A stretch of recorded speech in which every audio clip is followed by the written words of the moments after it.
நம்ம இந்த மாதிரி ஒரு பச்சையான பப்பாளி காயை எடுத்துக்கணும். காய் வாட்டா இருக்கணும்.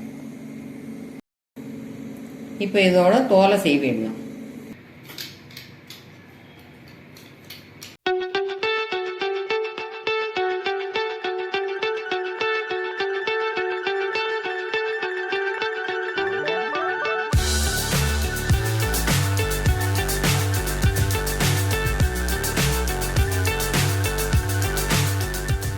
தோலை உரிச்சாச்சு, சின்ன சின்னதாக நறுக்கணும்.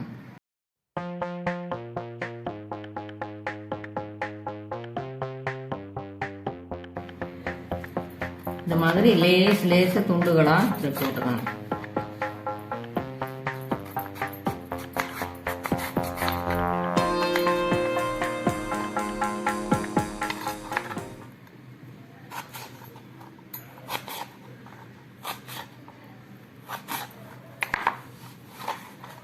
இந்த மாதிரி எல்லா ஃபுல்லாதையும் நறுக்கி வச்சுக்கணும்.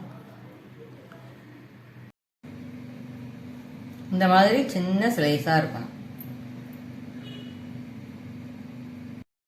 இப்போ ஒரே ஒரு பச்சை மிளகாய் எடுத்து அதை 3ஆ நறுக்கி வச்சுக்கணும்.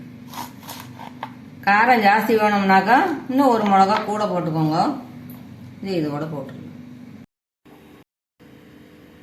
தேவையான உப்பு போட்டுடலாம். 1/4 டம்ளர் தண்ணி விட்டுக்கலாம். நல்லா ஒரு வாட்டி கலரி விட்டுடலாம். உப்பு மட்டும் போட்டால் போகிறோம், மஞ்சப்பொடி தேவையில்லை.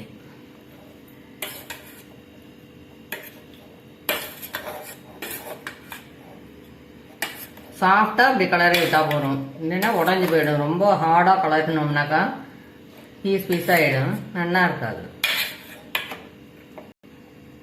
அடுப்பில் வச்சு லோ ஃப்ளேமில் வச்சு நல்லா வேக விடணும். இல்லை நான் விட்ட அளவுக்கு தண்ணி விட்டால் போதும். ரொம்ப தண்ணி விட்டோம்னாக்கா லிக்விடாக போயிடும். அடியில் தண்ணி கொதிக்க ஆரம்பிச்சு விடுது. இப்போ அப்பப்போ கலரி விட்டுக்கணும் வேகிறது வரைக்கும்.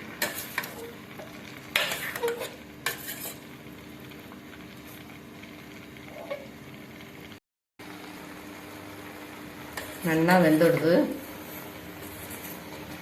வேகிற அளவுக்கு தண்ணி இருக்கணும் அடியில். ரொம்ப வத்தி போச்சுனாக்கா கொஞ்சம் அடிஷ்னலாக ஒரு 2 ஸ்பூன் 3 ஸ்பூன் அப்படி தண்ணி விட்டுக்கலாம். அடியில் கொஞ்சமாக தண்ணி இருக்கு பாருங்க.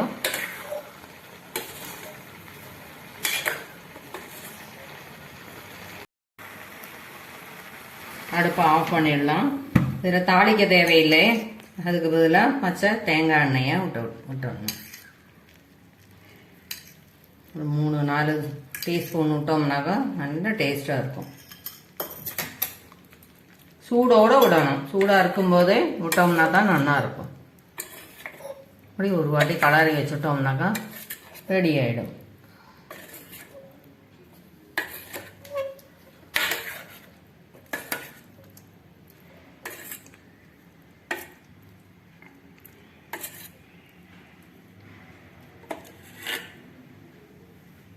ரெடி ஆயிடுத்து. மிளகாயோட லேசான காரத்தோட தேங்காய் எண்ணெய் வாசனையோட ரொம்ப அருமையாக இருக்கும். இந்த வீடியோவை லைக் பண்ணுங்க, ஷேர் பண்ணுங்க, இந்த சேனலை சப்ஸ்கிரைப் பண்ணுங்க. தேங்க்யூ.